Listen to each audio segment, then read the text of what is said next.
எல்லோருக்கும் வணக்கம். இந்த வீடியோ பதிவில் என்ன பார்க்க இருக்கிறோம் என்றால், இவர் ஒரு ஆண் ஜாதகர். இவருக்கு திருமணமாகி குழந்தை அமைப்பு இருக்கிறது. இருந்தாலும் அவர் கணவன் மனைவி இடையே சில பிரச்சனைகள் ஏற்பட்டு இப்பொழுது அந்த ஒரு 2023ஆம் ஆண்டிலிருந்து அவர் தனித்தனியாக பிரிந்து வாழ்ந்து கொண்டிருக்கிறார். அவருக்கு 2022-23 அந்த காலகட்டத்தில் அவருக்கு ஒரு மேஜரான பெரிய ஒரு விபத்து ஒன்று ஏற்பட்டது. விபத்து ஏற்பட்டு அவர் கை கால் எல்லாம் கொஞ்சம் அடிபட்டு எலும்பு எல்லாம் முறிந்து அவர் நடக்க முடியாமல் இருந்து அவருக்கு லட்சக்கணக்கில் செலவு செய்து ஆப்ரேஷன் செய்து அவரை தேர்த்தி கொண்டு இருக்கிறார்கள். அதாவது மரணத்துக்கு நிகரான ஆபத்து. உயிர் போய் மறுபடியும் உயிர் வந்த நிலைமையில்தான் அவருக்கு அந்த விபத்து ஏற்பட்டது. அவருடைய ஜாதகத்தில் அந்த கிரக நிலை எதன் அமைப்பில் இருந்தால் அவருக்கு அந்த மேஜரான விபத்து ஆக்சிடென்ட் ஏற்பட்டிருக்கும் என்பதை பற்றியும், அவருடைய கணவன் மனைவி இருவருமே எதற்காக அவர் பிரிந்து வாழ்ந்து கொண்டிருக்கிறார்கள் என்பதை பற்றியும், இவருக்கு இவர் லவ் மேரேஜ் தான் திருமணம் செய்து கொண்டார். அப்படி திருமணம் செய்து கொண்டாலும் அவருக்கு இதுபோல் எல்லாம் பிரிவினை ஏற்பட்டு குடும்பம் கடுமையான கஷ்ட சூழ்நிலையில் நடத்தி கொண்டு வருகிறார். இது அவருடைய ஜாதகத்தில் எதன் அடிப்படையில் இந்த கிரக நிலை இருந்தால் அவருக்கு இது போல எல்லாம் நடக்கும் என்பதை பற்றி நாம் இந்த வீடியோ பதிவில் பார்ப்போம். இவர் 20/1/1994ஆம் ஆண்டு பிறந்துள்ளார். இவர் காலையில் 7 மணிக்கு பிறந்துள்ளார். இவர் ஆண் ஜாதகர், கடலூரில் பிறந்துள்ளார். இவருடைய நட்சத்திரம் அஸ்வினி நட்சத்திரம் 3ஆம் பாதமாகும். இவர் கேது தசையில் 2 வருடம் 7 மாதம் 29 நாட்கள் கேது தசை. அதன் பிறகு சுக்கிர தசை ஒரு 20 ஆண்டு காலம், சூரிய தசை ஒரு 6 ஆண்டு காலம், சந்திர தசை ஒரு 10 ஆண்டு காலம். 38 வயது 7 மாதம் 29 நாட்கள். அதாவது 39 வயது வரைக்குமே அவருக்கு சந்திர தசை தான் நடந்து கொண்டிருக்கும். வயது தற்போது 32 வயது 7 மாதம் 1 நாட்கள் ஆகிறது.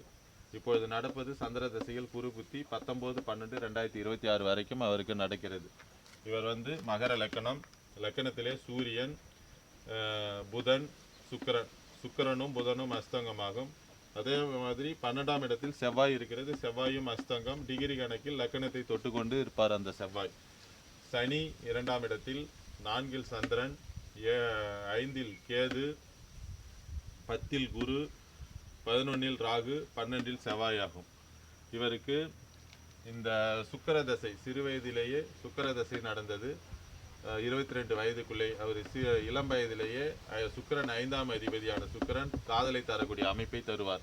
அப்பொழுது சுக்கிரன் காமத்தை தரக்கூடிய அமைப்பும் காமகாரகனும் அவரே தான், 5ஆம் அதிபதியும் அவரே தான். அவர் அஸ்தங்க அமைப்பில் இருப்பதால் தான் அவருக்கு அந்த திருமணத்தை கொடுத்து அது நெகட்டிவான ஒரு விஷயத்தை கொடுக்கக்கூடிய அமைப்பில் இருந்திருக்கிறது. சுக்கிரன் அஸ்தங்க அமைப்பில் இருக்கிறார். லக்கணத்திலேயே சூரியன் அட்டமாதிபதி இருப்பது தவறு.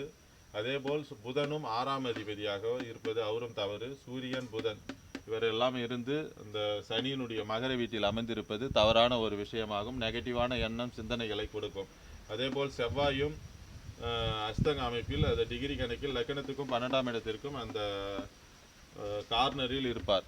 அதுவும் ஒரு தவறான ஒரு விஷயமாகும். இவர் விபத்து, அதாவது வண்டியில் சென்று 2 வீலரில் சென்றுதான் விபத்து ஏற்பட்டது. லக்கணத்திலே செவ்வாய் அஸ்தங்கமாகி சூரியனும் இருப்பதால் அவர் விரைவாக சென்று அந்த விபத்தில் ஏற்படக்கூடிய அமைப்பை ஏற்பட்டது.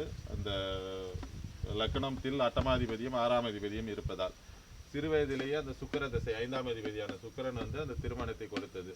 அடுத்தது வரக்கூடியது 6ஆம் அதிபதிய சுக்கிர தசை.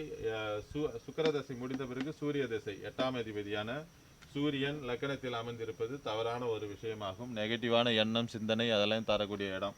அப்பொழுது சூரிய தசை நடப்பதால் கடுமையான கஷ்ட நஷ்டம், போராட்டமான வாழ்க்கை, அதுபோல எல்லாம் இவருக்கு அந்த கஷ்டமான சூழ்நிலையை அவருக்கு கொடுத்தது. அதன் பிறகு வந்தது சந்திர தசை. சந்திர தசை 7ஆம் அதிபதியான தசை தான். அந்த சந்திரன் குருவினுடைய பார்வையில் சந்திரன் திக்பலமாக இருப்பது ஒரு சிறப்பான ஒரு விஷயம்தான்.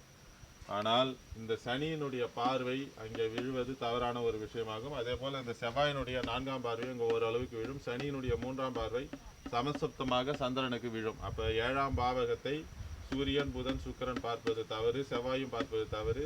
7ஆம் பாவகாதிபதியை சந்திரனை சனி பார்ப்பது மிகவும் தவறான ஒரு விஷயமாகும்.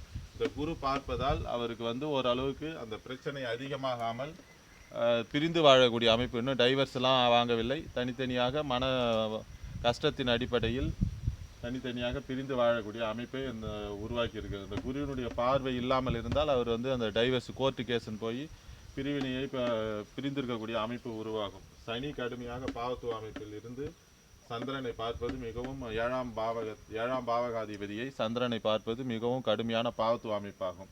அதனால்தான் இந்த சந்திர தசையில் அவருக்கு வந்து கடுமையான பிரச்சனை ஓடிக்கொண்டிருக்கிறது. அதே போல் குடும்பஸ்தானத்தில் பாவகிரகங்கள் இருப்பது மிகவும் தவறான ஒரு விஷயமாகும்.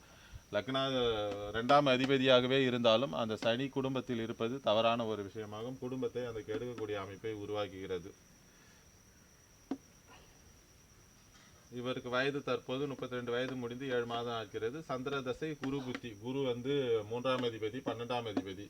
இந்த 12ஆம் அதிபதியினுடைய தொடர்பை பெற்ற சந்திரன் வந்து அந்த விரை அமைப்பை கொடுக்கிறார். செலவு, கஷ்ட நஷ்டங்கள், தேவையில்லாத அலைச்சல் அதெல்லாம் கொடுத்து அவர் வந்து மன உளைச்சலுக்கு ஆளாகி கடுமையான கஷ்ட நஷ்டத்தில் இருக்கிறார். அதே போல் இப்பொழுது வந்து 7.5 சனியும் வரக்கூடிய அஸ்வினி நட்சத்திரக்கு 7.5 சனியும் வரக்கூடிய காலகட்டத்தில் அமைப்பில் இருக்கிறது. இந்த சந்திர தசை முழுக்கமே சரியில்லாத அமைப்பாகும். அதே போல் செவ்வாய் தசையும் சூரியனோடு சேர்ந்து அஸ்தங்க அமைப்பில் தான் இருக்கிறார்.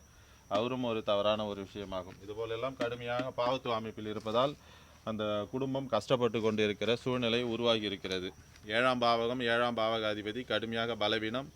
நடக்கக்கூடிய தசை மகர லக்னத்துக்கு சூரிய சந்திர செவ்வாய் திசைகள் கடுமையான பாவத்துவ அமைப்பில் இருப்பதால் அவருக்கு அந்த நெகட்டிவான ஒரு விஷயமே நடந்து கொண்டிருக்கிறது. சரியில்லாத அமைப்பாகும். மற்றொரு வீடியோ பதிவில் வேறொரு தகவலுடன் பார்ப்போம். எல்லோருக்கும் வணக்கம். என்னுடைய தொடர்பு எண் 9940342555 என்ற எண்ணை தொடர்பு கொண்டு ஜோதிட சந்தேகங்கள் மற்றும் ஜோதிட விளக்கங்களை தெரிந்து கொள்ளலாம்.